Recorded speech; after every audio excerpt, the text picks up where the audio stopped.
Bienvenidos a Identidad Neurodivergente, un podcast hecho por y para la comunidad neurodivergente. Hoy me acompaña una mujer brillante, multifacética y profundamente comprometida con el cambio. Laura, quien es psicóloga clínica y está cursando ahorita una segunda maestría en neuropsicología y la especialidad de victimología, con más de 10 cursos enfocados en neurodivergencias en adultos, prevención y atención en maltrato relacional, trauma y diferentes enfoques terapéuticos basados en evidencia científica.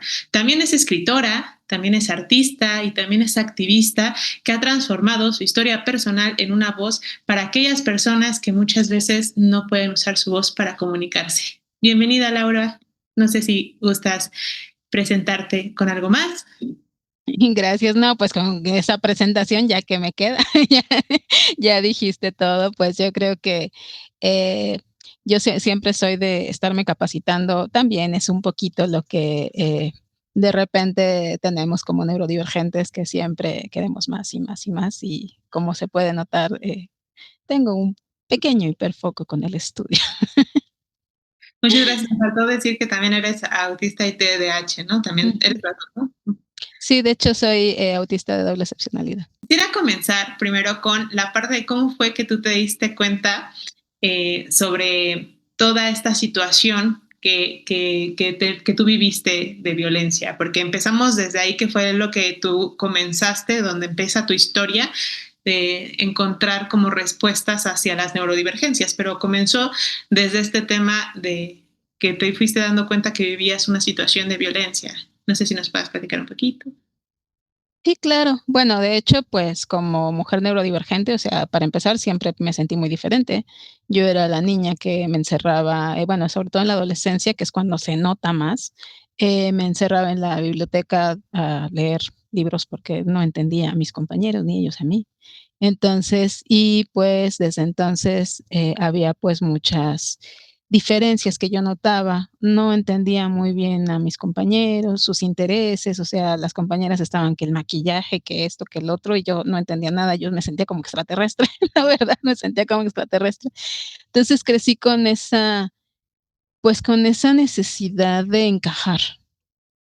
Y recuerdo que cuando yo me mudo, o sea, me mudé a vivir muy lejos, o sea, lejos de todo lo que conocía, buscando a ver un espacio donde pudiera, pues, sentirme aceptada. Y, pues, también había algunos problemillas en casa muy notorios, que eso también, pues, fue lo que me fue preparando para, esta situación en la que al final viví. Yo cuando terminé con el primer maltratador, pues, yo, estaba pasando, pues, mucha hambre, estudiante foránea, no tenía apoyo, entonces pasé, pues, era incluso llegaba momentos donde tenía que elegir entre comer o ir a la escuela y, pues, preferí ir a la escuela porque yo sentía que eso era como que lo que me iba a sacar de esa situación. Lamentablemente, pues esta idea de sentir como que a nadie le importaba y aparte sentir que me era diferente a todos los demás, aunque ahora ya como profesional, ahora ya sé, pues en mi familia, pues no soy la única neurodivergente, pero en ese momento sí yo, o sea, cada quien es muy diferente, entonces yo me sentía ajena a todos. Entonces empieza, pues, lo que es la depresión. Entonces, yo llegué a tener, pues, ideación suicida, porque, pues, estudiante foránea, lejos de todo, sin comer, sin entender, pues, nada del mundo, y solamente enfocándome en el estudio. Por eso yo cuando de repente veo algunos que dicen: "No, es que si el adolescente está deprimido o el niño está deprimido, se va a notar en sus calificaciones". No es cierto. Yo era el alumna de excelencia y, sin embargo, me quería morir. O sea, de verdad. O sea, básicamente los estudios eran lo que a mí me salvaba y me hacía seguir adelante. Entonces, ¿qué es lo que sucede? Pues llegan las autolesiones, yo iba en picada. O sea, yo digo que iba en picada y entonces cuando iba en picada, pues, caí en yo digo que es como un borde, porque yo suelo hablar mucho con metáforas, en un borde saliente lleno de espinas, que fue el primer maltratador. Él obviamente sí me vio, porque yo quería que me vieran, o sea, yo necesitaba, o sea, ¿porque es esto? O sea, los autistas al final queremos que nos vean, queremos ser aceptados, aunque no sepamos exactamente cómo relacionarnos, pero no solo me vio a mí, sino vio exactamente lo que yo necesitaba, porque así se presentan los maltratadores, con su mejor cara, te estudian y entonces dice, ah, pues te falta esto, te falta lo otro, y entonces es lo que te dan. Entonces, cuando yo me di cuenta, yo ya estaba más que, pues más que atrapada. Cuando vino el primer golpe, obviamente, pues yo no, primero pensé que era irreal, estaba en negación, pero además, pues él fue todo preparando todo el camino. ¿Por qué? Porque los maltratadores no son malos todo el tiempo, ni te golpean todo el tiempo. O sea, primero fue todo un, yo digo que es como tejer una telaraña, son como parásitos que se meten así en tus carencias emocionales y te hacen sentir llena, pero mal y no sabes por qué. Hoy me doy cuenta de lo que pasó, porque yo soy del todo pasa por algo y si pasa necesito saber por qué, por eso he hecho investigaciones y todo y ahora apoyo a mujeres en situaciones similares a la mía. Pero pues en ese entonces yo pues no sabía qué era lo que estaba pasando, sabía que, o sea, esta persona me hace creer que me quería, pero al mismo, porque a veces sí, parecía que me quería, pero al mismo tiempo, pues, parecía que me odiaba, porque es lo que hacen, o sea, es un ciclo, de hecho es el ciclo de la violencia. Entonces pasaron muchas situaciones, una de las más graves pues fue que mi perrita murió por su culpa, mi perrita Misha, que de hecho es una de las víctimas mortales de esa relación. Esa situación ahorita ya lo puedo hablar, pero en su momento fue lo que más me costó superar, porque fue la víctima, yo digo que fue la víctima mortal, o sea, ella no salió viva de ahí, pero el hecho de que ella haya muerto, pues fue lo que a mí me fue mi primer punto de quiebre. Mi segundo punto de quiebre fue que, pues, trató de, o sea, descubrí una infidelidad, bueno, un intento de infidelidad muy obvia con una persona muy, muy cercana a mí. Y el tercero, pues, fue la amenaza de muerte con arma, porque estaba muy celosa, porque pensaba que yo me gustaba un amigo. Entonces, a partir de ahí, de hecho, en ese momento, de ese momento puntual, yo tengo una disociación, o sea, una amnesia disociativa. No recuerdo lo que pasó, no recuerdo cómo lo calmé, o sea, solo sé que lo calmé de alguna manera, esa vez no me mató, y después pues salí de ahí. Pero ¿qué es lo que sucede? Que yo no recibo el apoyo terapéutico adecuado. O sea, porque lamentablemente las mujeres autistas, esto no es algo que me pasó por ser autista, pero las mujeres autistas somos muy vulnerables a sufrir maltrato, porque nos cuesta identificar malas intenciones, nos cuesta detectar los dobles sentidos, nos cuesta poner límites y luego como venimos la hiperempatía impuesta, donde ponemos las necesidades de los demás por encima de las propias. Entonces, sí, mi neurodivergencia y las situaciones que yo viví en mi infancia y en mi adolescencia me prepararon para esta relación. Entonces, pues obviamente, si esto no era tomado en cuenta, pues obviamente esto iba a seguir pasando. Entonces, ¿qué es lo que sucede? Yo sabía, cuando empiezo a dudar es porque encuentro en un libro, el libro que se llama El amor no tiene por qué doler, del doctor Ernesto Lamoglia, que fue lo que primero que me abrió los ojos y me hizo identificarme como mujer maltratada. Entonces ahí al final venía una lista de profesionales y entonces pues encuentro una que era de la Sociedad Mexicana de Psicoanálisis. Yo no sabía nada de terapia, psicoanálisis no, huyanle al psicoanálisis, pero en ese entonces yo no sabía. Entonces cuando yo llego con la terapia, con la terapeuta, ella me dice, mi enfoque se trabaja con las heridas desde adentro y me enseña la pared, dice, ¿te cuenta? Esta pared tiene unas grietas, otros enfoques nada más tapan por fuera, mi enfoque va desde adentro. ¿Te funciona? Y yo pues que yo no sabía nada de enfoques terapéuticos, pues yo le dije, pues sí, ¿no? O sea, supongo. Entonces, ¿qué es lo que pasa? Que me enfrasqué 2 años en un proceso terapéutico donde únicamente se estaba escarbando una y otra vez en mi infancia, reviviendo traumas que yo ni siquiera recordaba que tenía. Y pasaron muchas cosas, ¿no? ¿Y qué es lo que sucede? Una de las peores cosas es que yo obviamente ahí llegué con lo que es la vinculación traumática o dependencia emocional, que es algo que el maltratador condiciona en ti para que tú toleres el maltrato. O sea, no es nada más, ellos no te escogen por débil, ni te escogen porque seas tonta, sino ellos condicionan. De hecho, tengo una investigación al respecto donde cómo hacen esto para poder atrapar a sus víctimas. Entonces, pues esto la psicóloga, pues en la vida, o sea, nunca se enteró y ella escarbó y escarbó en mi infancia y mi adolescencia y en mis padres y no sé qué. Y de hecho yo recuerdo que en algún momento le dije, es que yo me siento muy nerviosa porque él me dijo que él me iba a donar un riñón si lo necesitaba. Y yo así de, yo en ese momento no estaba necesitando un riñón, pero pues yo estaba así como que, y si pierdo la oportunidad, ¿qué tal si sí necesito un riñón? ¿No? Y él me había dicho que me iba a donar un riñón si yo lo necesitaba y que no sé qué. Y entonces la terapeuta lo que me dice, pues bueno, o sea, si tú quieres regresar en algún momento, pues él siempre va a estar ahí esperándote. O sea, eso para empezar, hoy como terapeuta yo sé que eso fue muy negligente, porque no puedes darle esperanza a una víctima de maltrato, además donde ya hubo amenaza de muerte con arma. O sea, no, ahí es intervenir y decirle, advertirle a la persona que está en peligro, que su vida está en peligro. De hecho, ¿qué es lo que sucede? Por ese mal abordaje yo todavía terminé aceptando verme con el maltratador y en esa ocasión casi yo no salgo. O sea, si no es porque mi mamá fue por mí, yo no hubiera logrado salir, él no me dejaba ir. Entonces, ¿qué es lo que sucede? Que obviamente, bueno, yo entro en una relación también que no, pues no funcionó porque era muy inmaduro, no era lo más saludable y entonces me termina siendo infiel y yo pues ya estaba muy vulnerable, estaba con esta psicóloga que no me apoyaba de nada y entonces cuando aparece el segundo maltratador desde el principio ya daba indicios, se me aparecía en todos lados casualmente. Él tenía pareja y aún así estaba pretendiéndome, tenía un ego desmedido, esta idea de yo soy el salvador y yo voy a resolver todos los problemas de tu vida, o sea, ya había muchos indicios. Y entonces yo recuerdo que yo le dije a la psicóloga, es que él me pone muy nerviosa, porque, o sea, no entiendo por qué lo veo en todos lados, o sea, incluso en lugares donde ni siquiera tenía que verlo, en otra ciudad, pues. Entonces ya había indicios y entonces yo le decía, es que no sé, o sea, me preocupa iniciar algo porque pues esto, él también no ha terminado lo que su otra relación y así. Y la psicóloga, ¿qué fue lo que me dijo? Es que te estás predisponiendo a que va a terminar mal. Y yo de, ok, entonces, ¿qué fue? Pues me lanzó de cabeza a otra relación. Entonces terminé otros 6 años con el maltratador anterior, fueron 7, con este fueron 6. Igual, o sea, nada más que este tiene lo que entra dentro de lo que es el perfil del narcisista, del psicópata narcisista, que son los psicópatas integrados.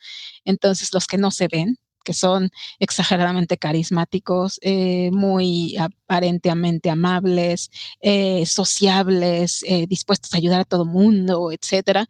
Y pues con él fue una locura, o sea, yo me sentía como en un campo minado porque todo el tiempo no sabía que iba a estar bien, que iba a estar mal, pero además siempre me hacía creer que yo estaba imaginando las cosas, o sea, al grado de coquetear con mujeres y luego negarlo y luego decirme que es que yo era demasiado celosa. Llegué a dudar de cada persona que le rodeaba, de cada mujer que le rodeaba, llegué a dudar de mí, de todos los que conocía. Explicar de hecho esa relación es muy complicado porque el gaslighting es muy complicado de explicar. Después yo me alejé, pues luego volvió a captarme porque yo me intenté alejar muchas veces y siempre me volví a agarrar, me volví a agarrar, me volví a agarrar, hasta que después de alejarme de él cuando descubrió una infidelidad evidente, entonces ahí sí ya fue cuando ya él obviamente no lo pude negar, entonces en ese momento él me había descartado, se había ido a Ciudad de México y así, y entonces yo ya ese momento lo ocupé para poder alejarme, pero ¿qué es lo que se pasaba? Yo me sentía súper mal, o sea, sentía como si hubiera dejado las drogas, o sea, tenía un síndrome de abstinencia, por eso se habla de un síndrome de abstinencia, por eso yo hablo de síndrome de abstinencia, de hecho tengo una escala de medición. ¿Por qué? Porque me había condicionado a tal grado que ya, o sea, era como si lo necesitara para vivir. Tenía sudoración, taquicardia, insomnio, o sea, que solamente se calmaba cuando sabía de él, o sea, era una locura, pero yo ya estaba segura de que yo ya no quería regresar con él. Entonces busco otro apoyo terapéutico. ¿Y qué es lo que pasa? Que pues termino en manos de otra psicóloga que tampoco me supo ayudar adecuadamente. En su momento sí me ayudó para poder hacer el contacto cero, pero después, ¿qué sucede? Que pues yo entro, como no estaba preparada obviamente, y yo seguía teniendo mucho miedo a estar sola, mucha necesidad de aceptación, sobre todo de aceptación, y eso es algo que sí tiene mucho que ver con la neurodivergencia. O sea, queremos desesperadamente que nos acepten. Entonces, pues, busco y era de entre un monstruo y otro monstruo, pues estaba uno con el que estuve un año, que tampoco fue una relación muy buena porque me terminó siendo infiel. Entonces, pero pues bueno, entre los dos monstruos, pues él se veía medio decente, regresa y pues inicio una relación con él. Y pues, ¿qué es lo que sucede? Que ahí empiezo yo a detectar cosas que no estaban bien. Entonces yo empecé a sospechar, ya para entonces ya estaba estudiando, empiezo a sospechar que él podía ser autista. Y entonces yo le dije, es que si eres autista, obviamente yo no sabía que yo era autista, yo solamente sospechaba que era TDAH.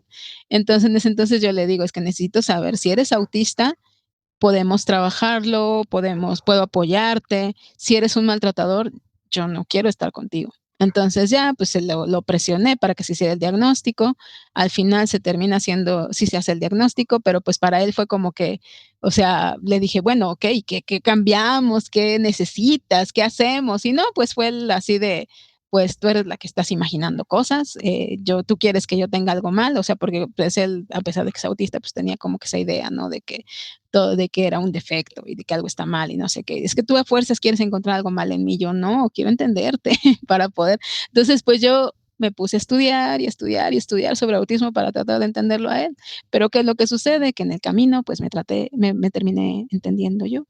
Fíjate que este tema de esta necesidad de aceptación y eso es muy complicada y como tú dices, al final, pues yo también tuve procesos terapéuticos antes de donde no me sentía totalmente entendida porque pues obviamente no me entendían, ¿no? Ujú. Entonces, la forma en la que te pueden ayudar, por ejemplo, pues en este caso, pues tú me ayudas a mí de una manera diferente a la que me ayudan otras personas o me han intentado ayudar otros psicólogos, porque al final de cuentas los demás lo hacen como pensando en lo que todo el mundo, ¿no? Le sería fácil, ¿no? Les dices, es que me da miedo que nadie me quiera, siento feo que nadie me quiera y te dicen, pero es que lo importante es que te quieras tú, ¿no? Y así de, Exacto. sí, pero Ay, ¿y cómo me quiero yo? exacto, es Sí, todo y además es complejo porque además aprender como a quererse uno también es complicado cuando te das cuenta que eres, cuando no sabes por qué, pero sabes que eres totalmente diferente a los demás, entonces sientes que el problema eres tú. O sea, como no tienes exacto. respuesta, tú dices, ¿cómo puedo quererme si yo soy tan rara, no? Entonces, es todo un tema así bastante complejo y se me hace muy interesante. De hecho, también quería justo tocando el tema de cómo es que pasaste y te fuiste dando cuenta y empezaste a tener como esta idea sobre quién eres, sobre ver cómo encontrar justamente respuestas para ti.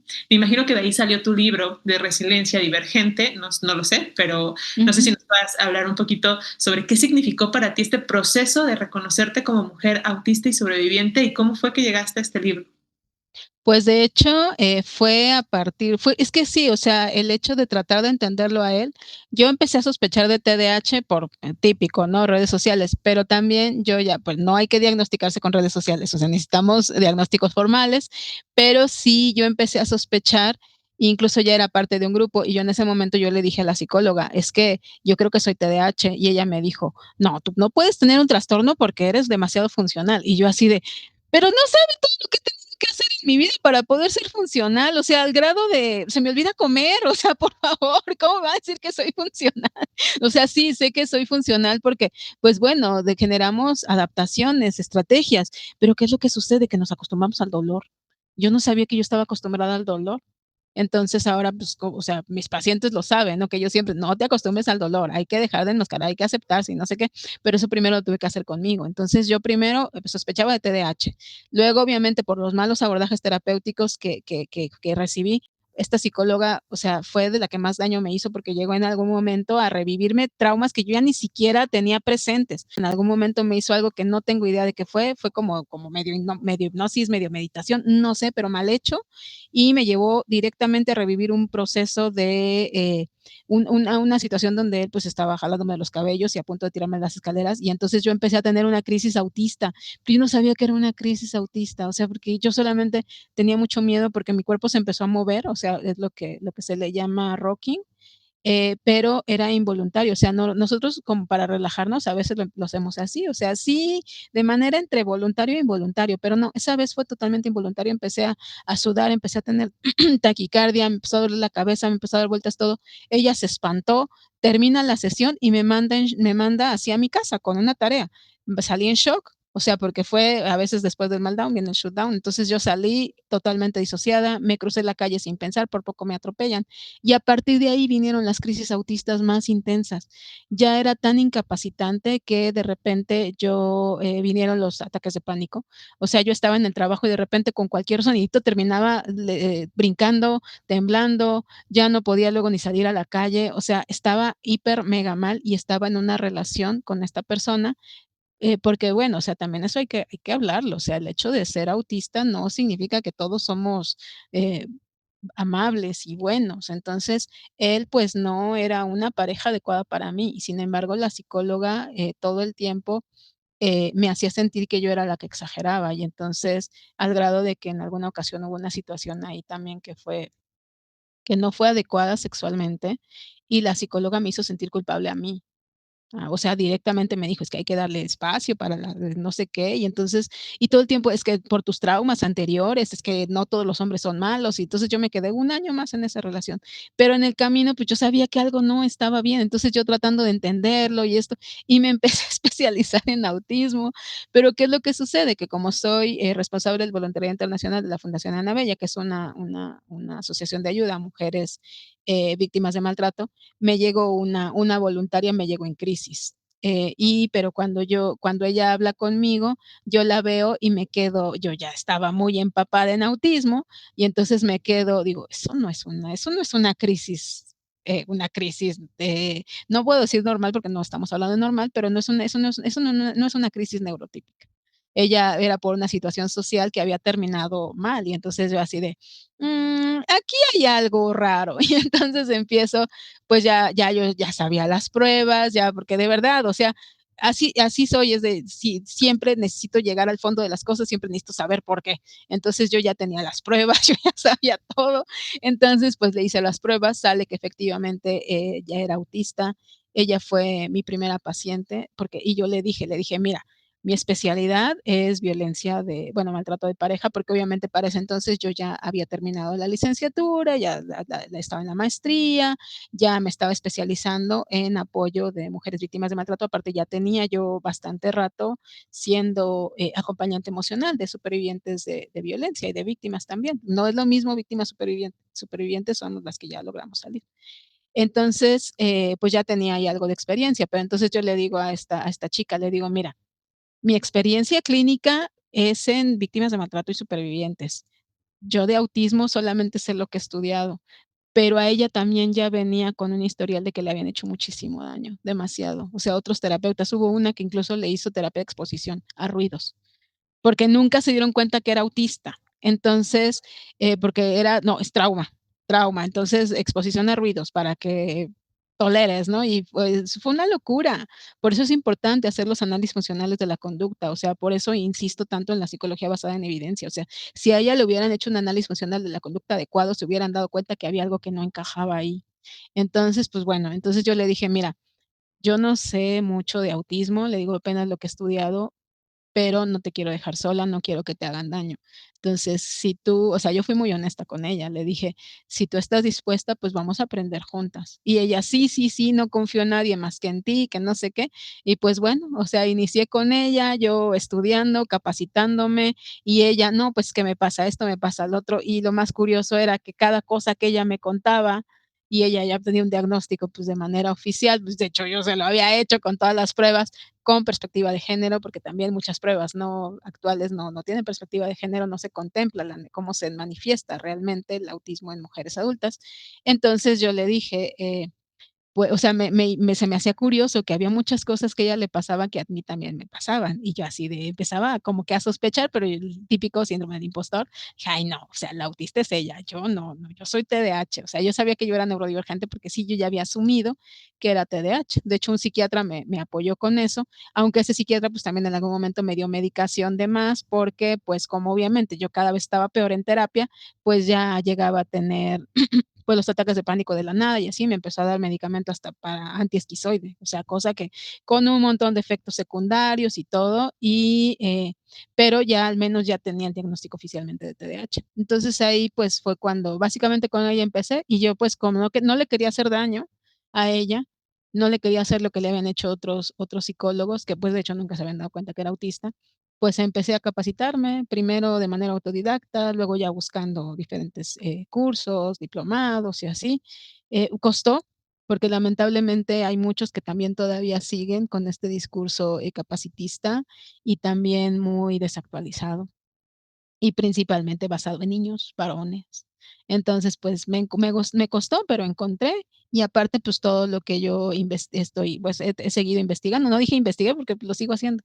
O sea, con cada sesión que tengo con mis pacientes, o sea, siempre yo estoy aprendiendo, investigando, capacitándome y todo. Entonces, hasta que al final fue precisamente por mi pareja.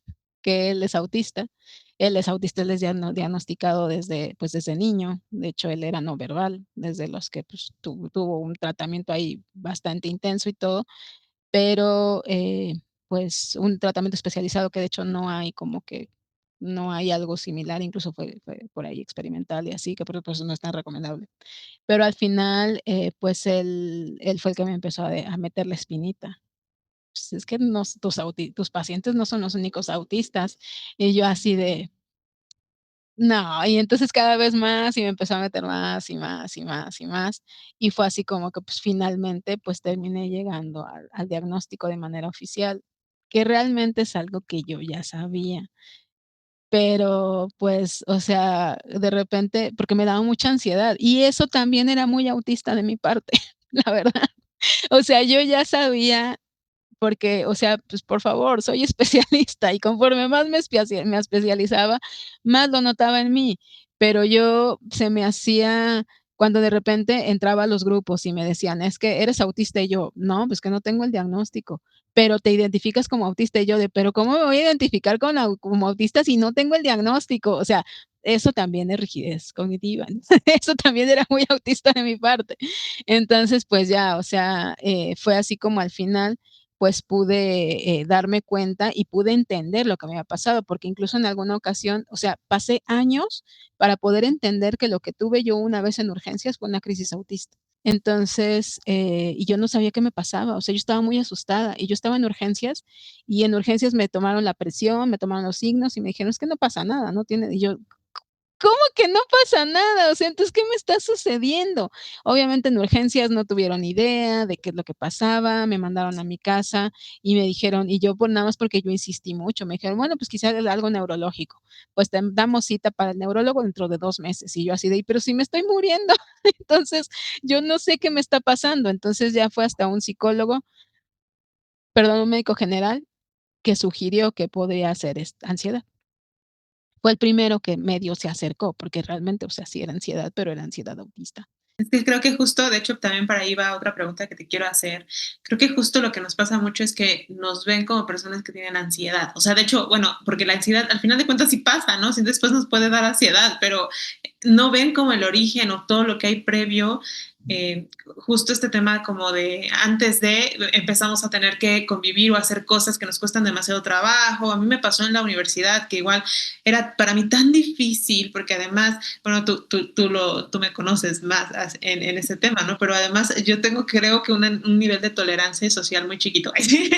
Entonces Sí. hace que como ir a la universidad era tan difícil, yo me la pasaba alcoholizada, o sea, era la única forma de poderme sentir como bien, ¿no? De alguna manera, me la pasaba alcoholizada y después me dio ansiedad horrible, terrible así. Y pues justo hacia donde yo quiero llegar es cómo es que no hay tanta preparación en general, ¿no? De que para que se den cuenta de que podría hacer algo más, ¿por qué no se cuestiona? ¿Por qué no? ¿Por qué cuesta tanto ver a mujeres autistas? ¿Por qué les cuesta tanto llegar a pensar que una mujer podría decir, por lo menos ve a hacerte las pruebas para descartar, por lo menos, si ya vemos que tienes ataques fuertes de ansiedad, que no debería de tener porque no existe como una razón como tal, ¿por qué no vemos si no será alguna neurodivergencia? Pues porque lamentablemente la mayoría de las pruebas de los criterios diagnósticos están hechos a partir de estudios en niños varones. O de hecho, hasta hace poco, se creía que el autismo era solo de niños. O sea, las mujeres éramos totalmente difíciles de ver. De hecho, yo en su momento, yo recuerdo que con el psiquiatra que después terminó, mal, o sea, pero con el psiquiatra que yo trabajaba en ese entonces, yo le mencionaba, le digo: "Es que yo detecto", o sea, detectaba que en las mujeres autistas, o sea, cuando yo hacía las pruebas con el estándar clínico, o sea, eran descartadas, ¿por qué? Porque el asunto uno de los estándares clínicos es de la falta de imaginación y la falta de empatía. O sea, para empezar, ya ahí, pues, estamos mal, ¿no? Pero, todavía más en mujeres, ¿por qué? ¿Qué es lo que sucede? En mujeres es lo opuesto.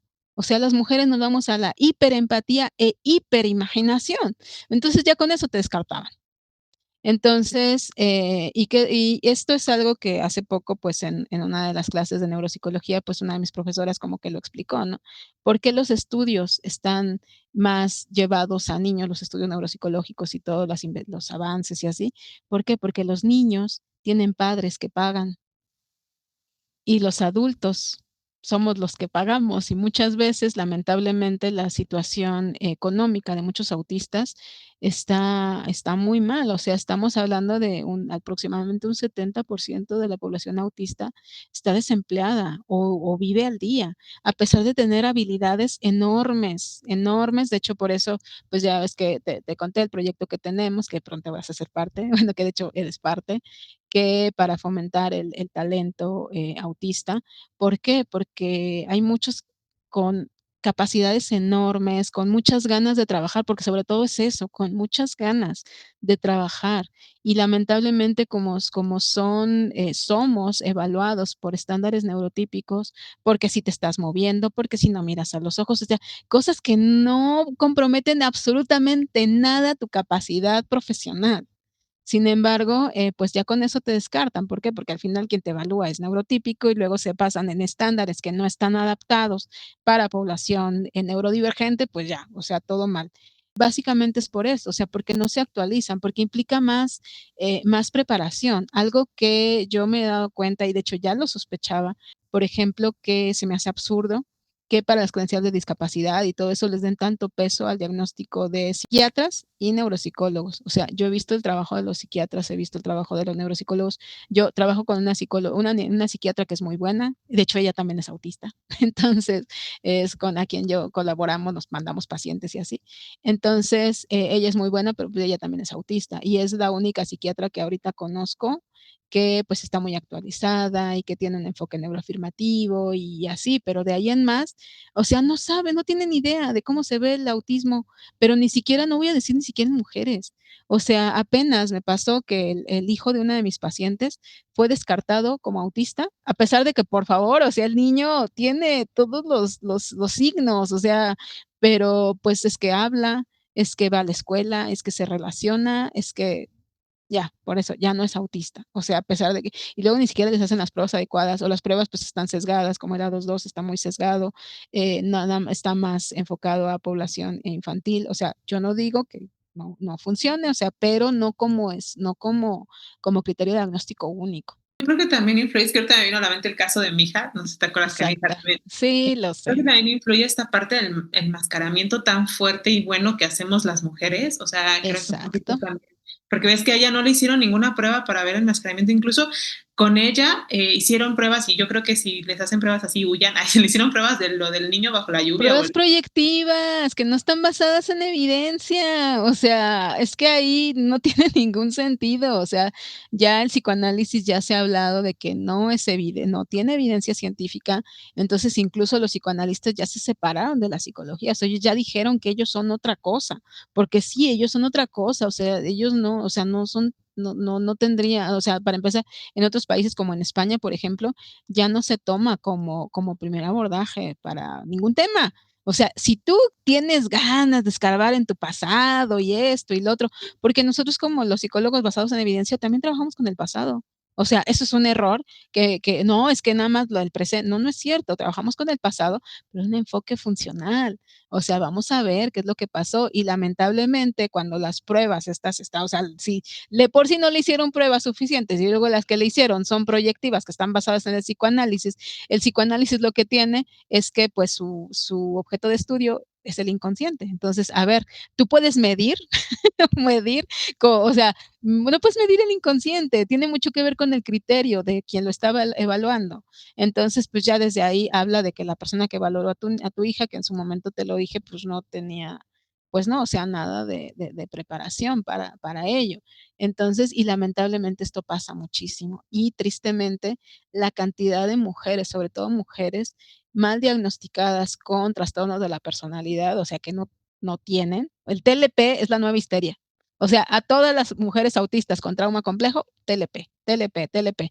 Y créeme que yo ahora, pues en la práctica clínica me he dado cuenta que no saben diagnosticar autismo en adultas, pero tampoco saben diagnosticar trastorno de la personalidad, porque de verdad, o sea, lamentablemente he tenido casos de personas con trastornos de la personalidad y créeme que no se parece en nada a autismo. O sea, bueno, hay algunas cosillas que podrán coincidir, por eso es importante, pues, hacer el diagnóstico diferencial, pero, pues, nada que ver, o sea, de verdad, no saben tampoco diagnosticar trastorno de la personalidad. ¿De qué es lo que pasa? Que, pues, dan etiquetas a quien no, y la etiqueta que sí te correspondía, como autismo, que eso explicaría muchas cosas, pues no te la dan. ¿Por qué? Es que no se puede etiquetar, porque eso le va a servir para justificar todas sus conductas y no sé qué, o sea, como si fuera bien bonito y, ay, sí, yo quiero ser autista porque eso me hace cool, ¿no? Así de, no, tengo una paciente que me dijo, dice: "Es que ella después de que le dieron el dia igual, le hicieron solamente la 2-2, con obviamente con el sesgo de género, no le dijeron que no era autista, a pesar de que eso explicaba todo lo que, pues, ella había vivido, la sobremedicación, el diagnóstico inadecuado de TLP y así, sus conductas y todo. Y la psicóloga le dijo: "Es que no puedes ser autista porque te hiciste responsable de tu hermana cuando eras niña, o sea, ya por eso no eres autista", ¿no? Entonces, ¿qué es lo que sucede? Que, pues, ella lloró un mes. O sea, lloró durante un mes, incluso llegó a dudar, o sea, de sus ganas de vivir, porque es de, pues, es que si esto yo le había encontrado una explicación y de repente me llegan y me dicen que no. Entonces, pues, ella llegó conmigo así, pobrecita, bien mal. Y entonces fue de, pues, ya le hago las pruebas, ahora sí, con enfoque de género, y yo así de, es que es en serio? O sea, ¿en serio no se dieron cuenta de que eres autista? Pero, pues, volvemos a lo mismo, o sea, porque los profesionales no se quieren actualizar. De hecho, hace poco tuve un debate con una de mis profesoras. Le digo: "Es que la ciencia siento que la ciencia le falló a la comunidad autista". O sea, al final somos los mismos autistas que, pues, okey, o sea, porque fue en gran parte fue por lo que yo decidí estudiar. O sea, neuropsicología yo la estoy estudiando para contrarrestar la gran cantidad de malos diagnósticos y malos tratamientos, incluso de parte de neuropsicólogos. O sea, me han estado llegando pacientes, que se me hace increíble, me han estado llegando pacientes con pruebas mal hechas, con, que les hicieron, hay una prueba que se llama, Banfe, que de hecho es una tortura, o sea, es una tortura, por eso la evaluación neuropsicológica tiene que ser adaptada a la persona. O sea, alguien con TDAH, si tú le haces un Banfe, va a terminar en crisis. Tengo un paciente que dice: "Es que yo hasta pensé que era prueba de resistencia". O sea, pobrecito, o sea, terminó mal, terminó en crisis a partir de eso. ¿Y qué es lo que sale? O sea, se supone que te llegan para autismo y les valoras todo menos lo que es. Entonces, y luego vas y le das una prueba, o sea, unos informes que de verdad, yo hasta en su momento me fui a buscar la cédula porque dije: "No creo que sea en serio neuropsicóloga, voy a ver", y sí, era neuropsicóloga, y yo de, o sea, ¿qué pasa? ¿Sabes también qué creo que es muy preocupante? Yo en lo personal tuve como alertas, o sea, lo que a mí me dio alerta de mi hija, porque si no yo me hubiera quedado con esa idea de que me dijeron, tiene rasgos autistas, pero no es autista. Fue lo primero que me dijeron ellos los que hicieron esta primera opción para mi hija. Pero yo me hubiera quedado con esa idea si no me hubieran dicho cosas que yo sabía que no eran ciertas. O sea, cuando me dijeron, es que ella es muy feliz en la escuela, yo, pero si llega arañada y mordida todos los días, ¿cómo va a ser muy feliz en la escuela? Si no me hubieran dicho cosas que a mí me alertaron y yo sabía que no, fueron a ver a la escuela, fueron a hablar en la escuela y porque ella les dijo, yo soy feliz en la escuela, le dijeron, es feliz en la escuela. O sea, no contemplaron que ella podría estarlo diciendo nada más porque quería como que no la vieran mal, pues. Y Ujú, yo decía, imposible que sea feliz en la escuela cuando llega toda rasguñada, llega toda mordida, cuando sale llorando, cuando sale en crisis. ¿Cómo va a ser feliz en una escuela donde me suplica, se agarra a la cama para no ir a la escuela? O sea, ¿cómo me pueden decir que es feliz en la escuela, no? Entonces, claro. eso fue lo que yo dije, no, es que aquí hay algo que no evaluaron, no vieron, no sé qué es, pero sé que hay algo acá, ¿no? Y fue por eso que que busqué otra opción y dije, no, imposible que no, que sea feliz en la escuela. O sea, dije, está bien, si hacen otra evaluación y me dicen, no, o sea, ya, no hay problema, pero siempre y cuando me digan cosas que yo sepa que son congruentes con la realidad que yo vivo, ¿no? Entre otras cosas que no me acuerdo qué más me dijeron que me llamaron a que yo no le ponía mucha atención o algo así, si yo soy bien, o sea, con mi hija soy bien, ¿no? Que no soy controladora, pero sí soy como muy de darle atención, y con ella hago crianza respetuosa y que me dijera, no, es que el problema es que no habla mucho o no se expresa tanto porque no tiene tanta atención. Y yo, ¿qué? Y yo dije, no es Sí, cierto. Y sí. entonces yo dije, no, como que eran como otras cosas que yo sabía que no era por ahí. Entonces dije, no, tengo que buscar otra evaluación. Pero imagínate la cantidad de papás que les dicen, híjole, esto está así, y le creen, ¿no? Y simplemente dicen, bueno, entonces es así. Y yo creo que es una de las cosas que hace que cuando crezcas ya no busques también esos niños a los que les hicieron evaluaciones de chiquitos, les dijeron, no eres autista, creces, o sea, pero porque no les hicieron bien el diagnóstico, creces y dices, no voy a buscar un diagnóstico de autismo porque ya lo busqué y me dijeron que no, ¿no? Entonces, eso yo creo que también es una de las cosas que genera que digas, no podría ser por ahí. Es como un poquito peligroso a largo plazo, ¿no?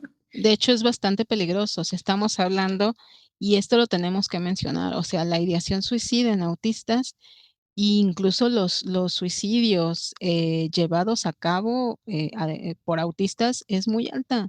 O sea, yo tengo pacientes que desde los 5 años pensaban en suicidarse.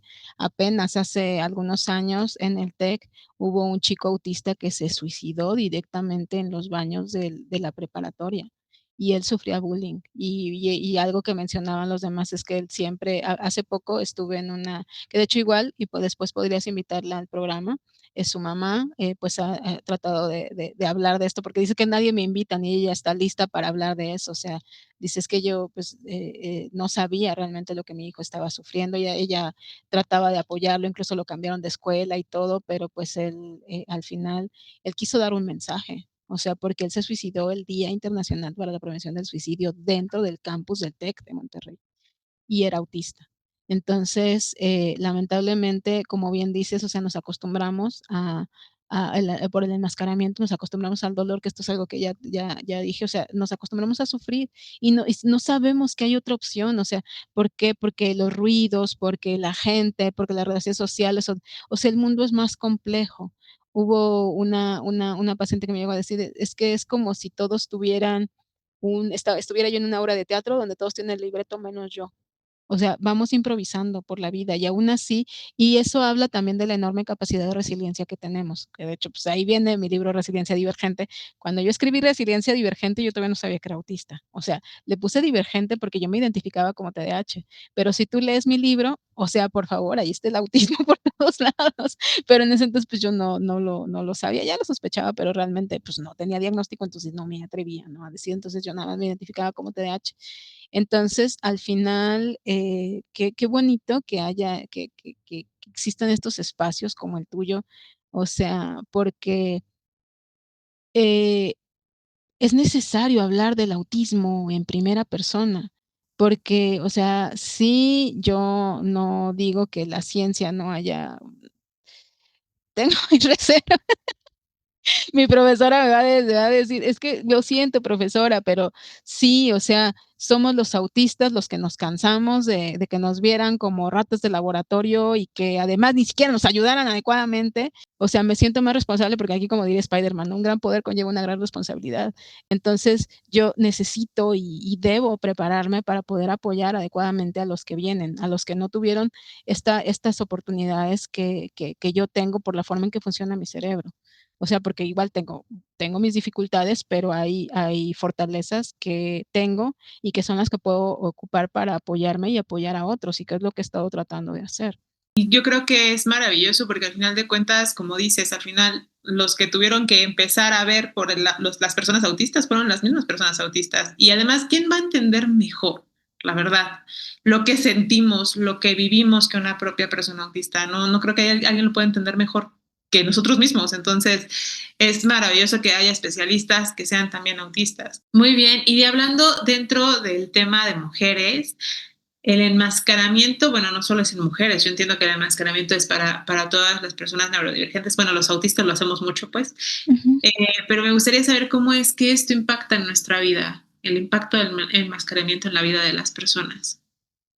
Pues, de hecho, el enmascaramiento es uno de los principales causantes de problemas de salud mental y física en autistas. O sea, es muy grave. El enmascaramiento dañino. ¿Por qué? ¿Por qué enmascaramos? Porque, para encajar, para no vernos raros, para ser aceptados, para parecer normales. Entendiendo que el término de normalidad, pues, está muy sobrevalorado, porque para los autistas es normal ser autistas, para los neurotípicos es normal ser neurotípicos. Entonces, este término de normalidad, pues, no debería de aplicar en esto. Entonces, el enmascaramiento, es muy dañino porque niegas tus sensibilidades. hay veces que lo haces de manera consciente y hay veces que lo haces de manera inconsciente. O sea, por ejemplo, el no usar lentes de sol. No usar lentes de sol porque es que, ¿qué van a decir de mí? Es que me creo mucho. Tenía una paciente que le decían que ella es española, entonces le decían que es que la dama del pico chulo o algo así, porque traía sus lentes dentro de un centro comercial porque le lastimaba mucho la luz. Entonces ella dejó de usar los lentes. Los canceladores de ruido también, porque, por ejemplo, para ir a un concierto, o sea, porque sí, nos gusta la música y sobre todo si es de tu interés especial, pues puedes, o sea, de repente sí puedes ir a un concierto. Hay algunos que no, o sea, algunos tautistas que sería imposible, pero hay otros que sí. Y entonces en esos casos, pues es de llevarte los canceladores de ruido. Entonces recuerdo que a mí, en una ocasión que fui con mi pareja, los dos llevábamos nuestros canceladores de ruido y los de atrás estaban diciendo, ay, ¿y para qué vienen a un concierto si van a traer tapones y que no sé qué? O sea, pero pues nada nos valía, ¿no? O sea, pues, bueno, o sea, lo necesitamos. Entonces, este tipo de enmascaramiento, o sea, de negar tus necesidades para que no te vean raro, para que no te digan cosas. Pero también, pues de hecho hay varios tipos de enmascaramiento. El enmascaramiento social, que es lo que más solemos hacer, como reírnos de chistes que no nos parecieron graciosos, como cuando una vez que ya se te acabó la batería social, o sea que de verdad ya te sientes agotado de platicar y seguirte forzando a hacerlo. Eso implica un gasto de energía titánico. Y normalmente, pues eso no solamente repercute a nivel emocional, sino a nivel físico. O sea, después yo recuerdo que había ocasiones en que llegaba del trabajo, porque yo antes decía, no, pero es que antes no me pasaba. ¿Cómo no? O sea, yo recuerdo ya cuando hago recuento, a veces yo llegaba del trabajo total y absolutamente agotada, o sea, llegaba a dormir, a pesar de que era en la tarde. ¿Por qué? Porque el enmascaramiento realmente es agotador, o sea, es una máscara durísima que llevas y que te impide realmente ser tú. Y al final, o sea, ¿qué es lo que sucede? Que enmascaras, pero de todos modos se sigue notando que eres diferente. Entonces es de, ok, enmascaras, pero igual ni te aceptan. Porque tomo se nota que eres diferente. Entonces, o sea, ni siquiera tiene, pues tendría mucho sentido. Pero insisto, hay veces que lo hacemos de forma consciente y hay otras que lo hacemos de forma inconsciente. Yo recuerdo que yo llegaba a pensar que era normal que me doliera la cabeza después de salir a la calle. O sea, yo pensé que a todo mundo le pasaba antes de ser psicóloga, obviamente. Ya después me fui dando cuenta que pues no, no a todo mundo le pasaba, era algo que era muy mío. Pero ahora pues sé por qué. Entonces hay cosas que una vez que lo sabes, de hecho, yo sé que un paciente está teniendo una relación más saludable con su neurodivergencia cuando se empieza a ver más autista. O sea, sí, cuando se permite hacer steamings, porque este es otro, o sea, por ejemplo, nosotros nos movemos mucho, o sea, yo ahorita no me ves que me estoy moviendo, pero tengo mis bolitas en las manos, entonces las estoy moviendo por acá abajo. Entonces siempre necesitamos movimiento, entonces de repente dejamos de hacerlo para que no nos vean raro. Y entonces esto implica, o sea, a veces hasta dolor físico. Entonces, esto obviamente te afecta pues a todos los niveles, es muy dañino el enmascaramiento. De hecho, de lo que platicas, yo me acuerdo que a mí también me regañaban, o sea, porque también otra cosa era el ponerte audífonos, la gente cree que es irrespetuoso, que estés cerca de otras personas con audífonos. Entonces, yo recuerdo que a mí me decían, es que es una falta de respeto que traigas los audífonos si estás hablando conmigo, pero por eso yo lo dejé. Antes yo no sabía, obviamente, que yo era autista, pero sí sabía que se me hacía mucho más cómodo estar con audífonos que estar sin ellos, ¿no? Pero pues obviamente ese tipo de cosas te van haciendo como que pues lo replantees un poquito y lo dejes de hacer como para que la gente no se sienta como ofendida por ser tú, ¿no? Eso es lo Ujú, feo, yo siento. exacto, Es, que se sienta ofendida por ser tú. Esa es- frase es muy dura y también el eso de que nos acostumbramos a sufrir, y porque no otro sabemos detalle que es hay otra que opción. otro detalle que yo siento que mencionaste, que creo que también es muy importante, es que a veces minimizamos o minimizan también los doctores, porque yo iba con el doctor y le decía, es que me duele la cabeza, todos los días me duele la cabeza. Yo sé que dolores de cabeza tenía todos los días. Y decía, es que me duele la cabeza y me decían, es psicológico.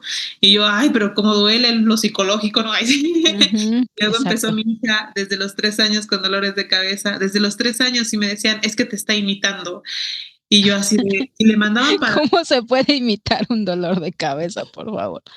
Y luego le mandaban paracetamol y yo decía, ¿cómo lo ven tan normal? Cómo no le dan una importancia a dos personas que viven con dolor de cabeza, una menor de edad y un adulto que todo el tiempo, algo tiene que haber. Yo sabía que algo tenía que pasar, ¿no? Yo hasta llegué a pensar, la verdad, seguro tengo un tumor. O sea, yo de veras llegué a Claro. pensar eso porque, pues además de que soy súper torpe, me tropiezo, me pego, o sea, tengo lo de la displasia, luego estoy intentando meterla. Me ha pasado que intento, porque además ves que soy autista y TDAH, entonces me ha pasado que intento abrir casas que no son mías porque se me va la onda.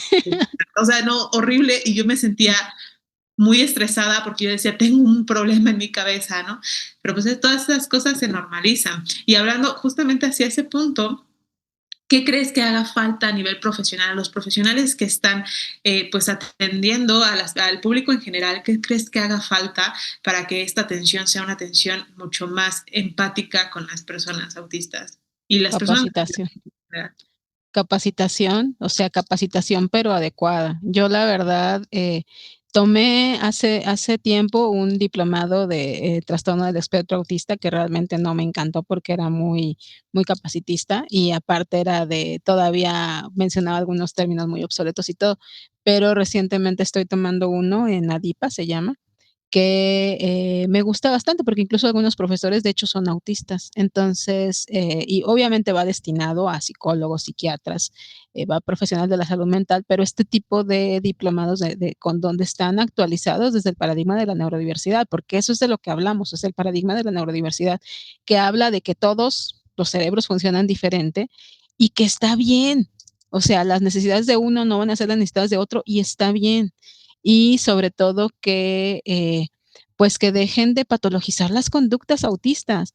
O sea, ¿por qué? Porque, ok, si yo escucho algo que tú no escuchas, esquizofrenia, medicamento.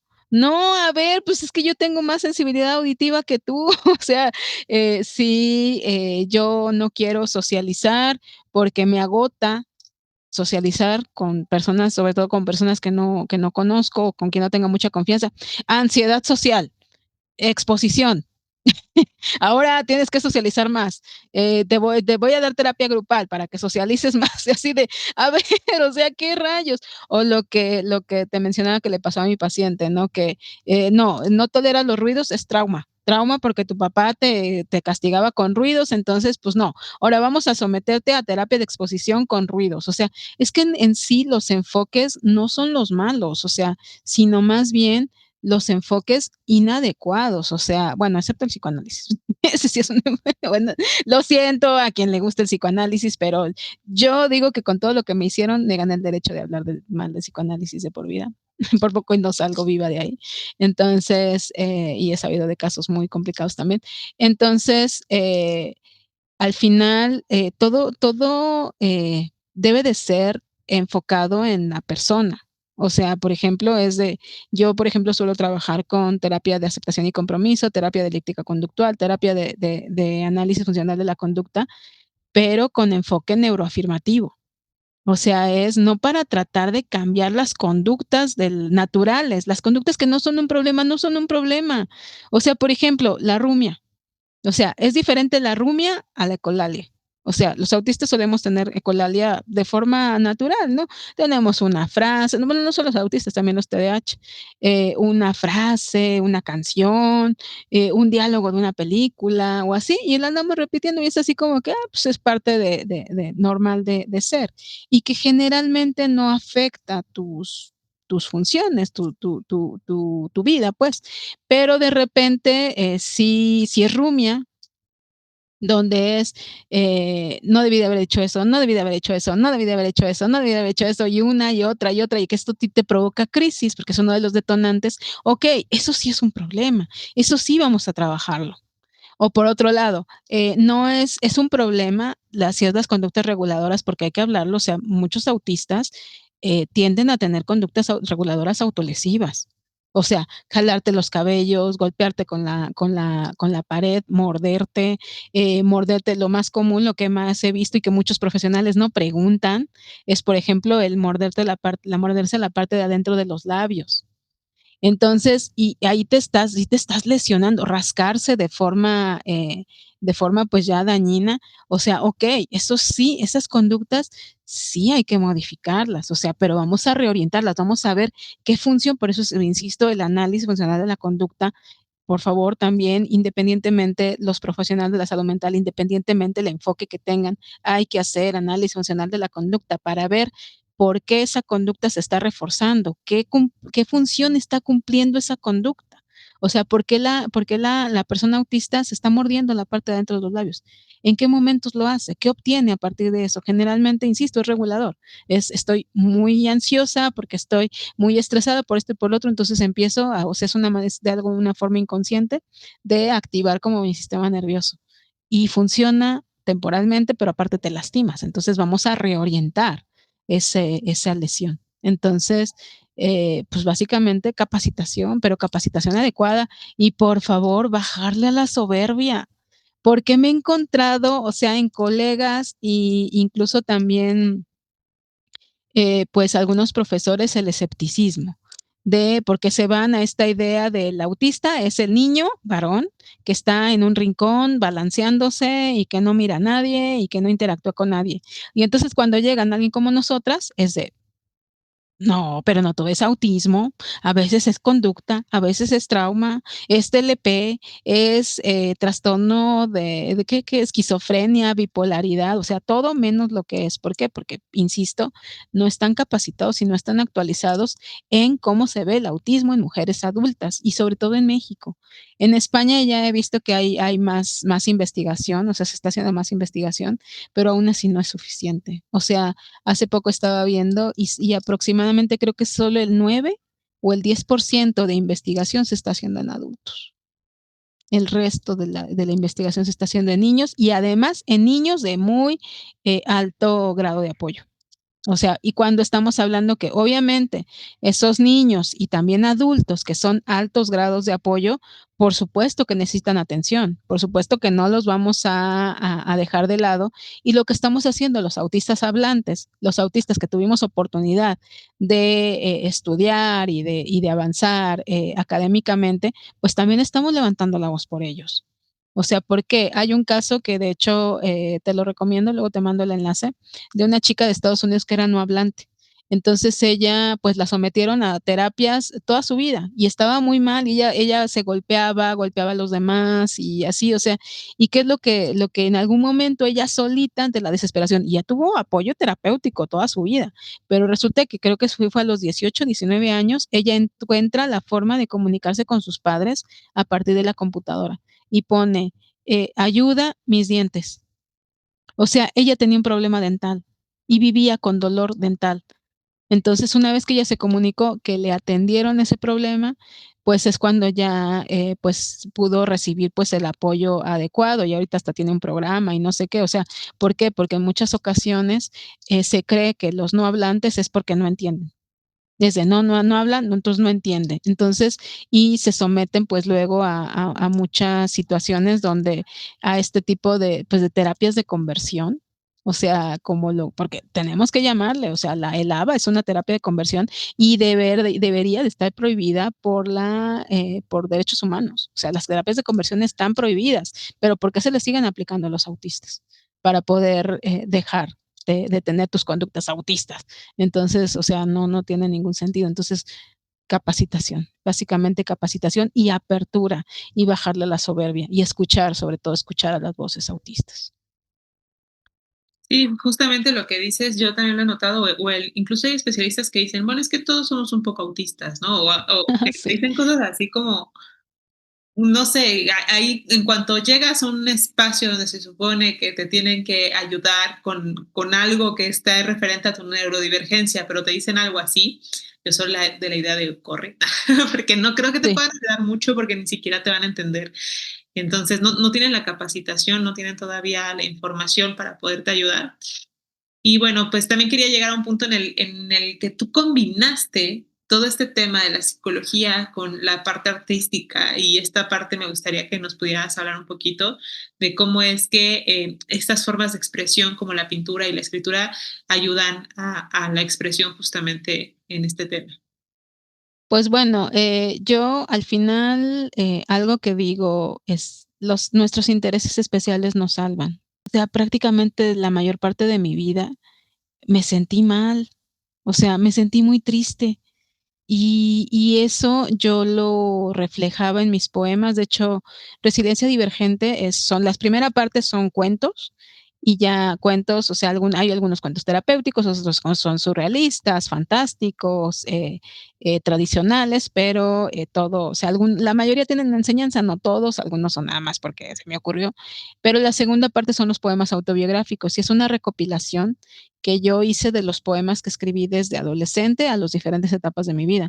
Entonces, siempre la escritura y la pintura, pues fueron mis intereses especiales. Entonces, yo creo que si yo no me hubiera podido expresar a través del arte, probablemente yo no estaría aquí. De hecho, pues yo obviamente tuve ideación suicida y así, de adolescente, tuve autolesiones también. Entonces, cuando mi pareja llegó a leer mis textos, recuerdo que me dijo, dice, es que es un milagro que estés viva. Y yo, sí, lo sé. O sea, realmente yo ya tenía, porque hasta eso lo planeas, o sea, porque hasta para eso los autistas somos bien metódicos. O sea, yo tenía planeado cómo me quería suicidar. O sea, yo ya lo tenía planeado, nada más que, pues no, o sea, era como que muy difícil acceder a lo que yo había encontrado que era lo ideal. Y ahorita me quedo pensando, digo, o sea, qué suerte que yo no tuve las herramientas que yo había determinado que eran las ideales para que yo me pudiera suicidar, porque si no, yo ya no estaría aquí. Entonces, al final, la escritura y la pintura, pues fueron mi escape. O sea, fue lo que realmente me pudo ayudar a sobrevivir. Y ahora cuando hablo de ello, tanto o sea, en mi libro o sea, yo como psicóloga, o sea, lo lancé al mundo para otras personas neurodivergentes, pero también otras personas que han vivido depresión, que han vivido violencia y también para los profesionales de la salud mental. O sea, para que se puedan meter a la mente pues una persona, pues con depresión, de una persona neurodivergente y que puedan pues, conectar más con consultantes que tengan en estas situaciones. Y, lo mismo con la pintura. O sea, en la pintura, de hecho, la exposición, pues, expuse, recientemente en el Museo Leonora Carrington en Gilitla, que fue una maravilla. De hecho, Gilitla es un lugar preciosísimo. De hecho, voy a regresar en diciembre, vamos a tener un evento, que va a ser ahí, pues algo muy, muy bonito, es algo sin precedentes, porque vamos a hacer va a ser un espacio de autistas para autistas, o sea, los ponentes vamos a ser solo autistas. O sea, yo estoy convocando porque el museo me lo pidió. Entonces, esto va a estar muy, muy bonito. Entonces, y al final, pues poder exponer en este museo fue maravilloso, pero pues yo no me la creía, pero es que además Leonora es superviviente de violencia y hay por cosas que yo, pues estudiando su vida y así, o sea, no me atrevería a decir que era autista, pero porque pues no puedo diagnosticar a alguien que no conocí, que no tengo, pero había varios, pues ahí como que indicios, como cosas que en varios artistas pues se ha visto. O sea, que hay algo. El creador del museo bueno, perdón, del Jardín Surrealista, Edward James, también por cosas que nos describen, también tiene, o sea, cosas muy, muy notorias, como que él prefería aislarse solo con la gente que conocía, se lavaba las manos de forma muy, pues muy específica, tenía sus rutinas muy específicas, o sea, hay muchas cosas que como que sí, o sea, hay ciertos rasgos, pero insisto, o sea, no puedo hacer un diagnóstico, obviamente, pero al final muchos neurodivergentes, o sea, encontramos nuestra salvación a través del arte. Y entonces por eso como que podemos conectar más. Y algo que me dijeron, recuerdo que cuando hice la presentación en el Museo Leonora Carrington, hubo una asistente que me dijo, dice, es que esto es lo que yo viví, esto es lo que yo siento, pero yo no lo había podido poner en imágenes, pero lo vi a través de ti. Y entonces, pues, al final es eso. O sea, el arte, yo digo que cuando yo hablo y cuando yo escribo y cuando yo pinto, O sea, no es solo mi voz, sino es la voz de las personas que vivieron situaciones similares a mí o que viven situaciones similares a mí. Y si eso les ayuda para romper el silencio, para romper la máscara, pues yo me doy por bien servida. Yo creo que el arte, como dices, sí es una forma de expresión donde podemos como compartir parte de lo que nosotros sentimos y vivimos. A mí también me gusta y ahorita que me pongo a pensar, yo casi estoy segura de que todo el tema neurodivergente viene de parte de mi mamá, o sea, de parte de la familia de mi mamá. Porque yo veo a algunos familiares y, ¿no? Pero todos ellos, o sea, son como muy entrados en el arte, ¿no? Entonces, a mí me gusta todavía escribir, me gustaba dibujar. Mi hija le encanta dibujar, le gusta el teatro, todo lo referente en el arte. Entonces, yo sí siento que es una forma de expresión bastante fuerte, bastante poderosa para nosotros. Y creo que por lo que me he puesto a ver de otras personas que también son neurodivergentes, que he estado conociendo el arte, sí es una forma que nosotros usamos muchísimo para expresarnos. Ujú. También te quería preguntar de la Fundación de Anabella y el contenido que hay en redes sociales, que cómo es que tú trabajas, bueno, estás como involucrada en esta parte de Anabella, ¿no? No sé si nos puedes platicar un poquito. Sí, sí, de hecho, pues yo llegué ahí cuando a través de un video que se llama Lo nuestro es amor o muerte, que lanzó Playground, que es una asociación de medios española ya muy conocida a nivel internacional.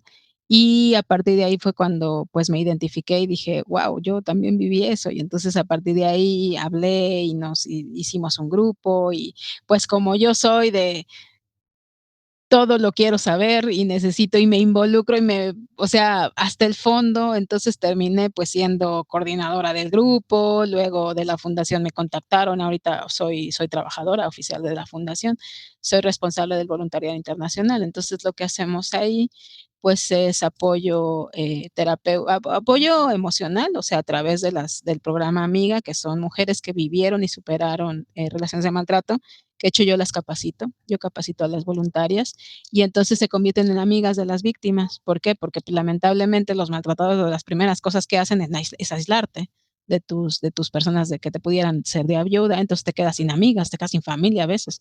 Entonces, pues las amigas supervivientes pues cumplen esa función, ¿no? Pero están capacitadas para contener emocionalmente, no son psicólogos, o sea, ellas no dan terapia, pero sí fungen esta función de amigas, de acompañantes emocionales. Y aparte, pues te damos lo que son terapias grupales gratuitas para mujeres que se acaban de separar del maltratador. O sea, es indispensable que ya no estén con el maltratador, porque si no es un riesgo. O sea, es un riesgo porque nos ha pasado que luego los maltratadores interrumpían y, o sea, no, no, no, no. Entonces no tienen que estar con el maltratador, que estos grupos se abren cada 3 meses. O sea, termino un grupo y abro otro y así. O sea, es un apoyo terapéutico que se da. Depende del país, esto es internacional, entonces tenemos apoyo en varias partes del mundo. Entonces, sí, pues la magia de las redes, o sea, de hecho las terapias grupales pues son online. Entonces, y también pues en algunos países tenemos asesoría legal, o sea, también pues tenemos terapia, bueno, terapias también a bajo costo, o sea, ya las grupales son gratuitas, pero pues se abren cada 3 meses. Pero también de a partir de ahí, pues hay terapeutas que dan terapia a bajo costo, o abogados también, abogadas principalmente, de repente que pues ya, o sea, derivo y sabes qué, pues viene de la fundación, entonces les dan pues mejor precio y así. Pues también de repente tenemos pues eventos con profesionales y así. O sea, la idea es, pues, somos supervivientes ayudando a supervivientes a cara descubierta, o sea, que nosotros mismos nos ponemos como ejemplo. Muchas gracias, Lau. Por último, no sé si nos podrías, pues dar algún mensaje para aquellas personas que se encuentran ahorita dentro de alguna situación donde a lo mejor están sufriendo algún tipo de violencia y pues algo que les puedas decir como para que busquen ayuda o para que puedan saber que pueden buscar o encontrar dónde apoyarse. Pues, el mensaje es que si duele, no es amor. O sea, porque el amor no duele. Todas las parejas tienen, diferencias, pero si lloras más de lo que ríes, si tienes miedo de las reacciones de tu pareja, si te has aislado de tus intereses, de tus personas de confianza, pues es obvio que algo no está bien. Entonces, si no hay justificación y algo que es muy importante, estas personas no cambian. Y lo digo como psicóloga. O sea, lo único que suele pasar es que cambian su estrategia de maltrato. Entonces, entre más oportunidades les des, más difícil va a ser que salgas de ahí. De hecho, pues bueno, no es comercial, pero tengo, a partir de, pues, de que todo quiero saber, pues desarrollé un protocolo terapéutico que de hecho he aplicado con mis pacientes y también de repente meto una parte en la fundación, pero no tan de manera general, porque esto obviamente pues las terapias grupales es diferente a que lo que se puede trabajar de manera individual. Entonces, es un protocolo terapéutico y también un libro, que es el Manual de Relaciones Saludables. Entonces, ya el libro, pues es lo que yo les digo así de, bueno, mira, el libro es la idea de que, ok, igual y no todo el mundo va a poder tomar terapia conmigo, pero la idea del manual es que sea pues una herramienta para poder identificar, crear e identificar relaciones saludables, pero también identificar y salir de las que no lo son. ¿Por qué? Porque esto fue de, pues bueno, es que a veces entre que pues tenemos situaciones de conductas aprendidas que nos hacen ser más vulnerables y luego si hay una neurodivergencia somos más vulnerables al maltrato. Entonces de repente yo quise hacer esto como una herramienta de, ok, tiene esto y esto y esto, que obviamente cada persona es diferente, pero no estamos pidiendo nada del otro mundo. Estamos pidiendo lo mínimo, indispensable para cualquier relación que tenga futuro de manera saludable. Entonces, pues eso ya está por publicarse, ya está en revisión. Entonces, yo espero que pronto pueda estar por ahí para que también pues sea una herramienta para todas las personas y sobre todo que pues, porque esto también es otra cosa. He detectado que no solamente las mujeres autistas somos vulnerables al maltrato, también los chicos. Y eso hay que mencionarlo. O sea, ahorita tengo varios, bueno, he tenido algunos, o sea, la mayoría de los pacientes masculinos que he tenido que son autistas, tienen historial de maltrato de pareja, por lo mismo. O sea, ¿por qué? Porque nos cuesta poner límites, porque no detectamos malas intenciones, porque confiamos demasiado, porque necesitamos esta aceptación. Entonces, sí hay una vulnerabilidad, entonces al final y luego son los que menos hablan, porque es bien difícil para ellos reconocer que están siendo maltratados, y para nosotras como mujeres es difícil, para ellos más.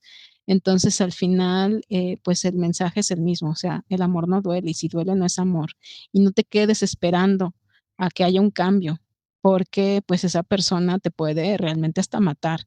Y hay muchas formas de matar, o sea, te puede matar físicamente, pero también te puede matar emocionalmente. Entonces, esto es muy importante que lo hablemos y que pidamos ayuda y que recordemos que hay espacios. De hecho, de la fundación, pues pueden buscar la página o el grupo de Facebook Red de Mujeres Ana Bella, que es el grupo, lo tenemos, es de apoyo emocional, donde se pueden desahogar. Ese sí está nada más para mujeres, donde se pueden desahogar, pueden leer a otras y ahí es donde constantemente pues estamos compartiendo los eventos, las terapias que va a haber y así. Y, bueno, y también en mis redes, pues como te mencioné, Lorelinks, de hecho, en mi TikTok de Lorelinks es donde tengo mucha información al respecto. Pero también, ¿dónde pueden encontrarte para si necesitan a lo mejor diagnóstico? Porque también haces diagnóstico de neurodivergencia. Bueno, nada más haces de TDAH y autismo, nada más. Sí, sí, Ok, TDAH y autismo en adultos, o sea, niños no, pero les puedo recomendar, en que de hecho mi pareja es especialista en niños. sí. Bueno, para que puedan, si necesitan el diagnóstico, si necesitan asesoría de terapéutica, bueno, para que te puedan contactar. Okey, pues donde tengo más contenido es TikTok, me encuentran como Lorelinks, también en Instagram, estoy como Lorelinks en Instagram, en YouTube y en TikTok.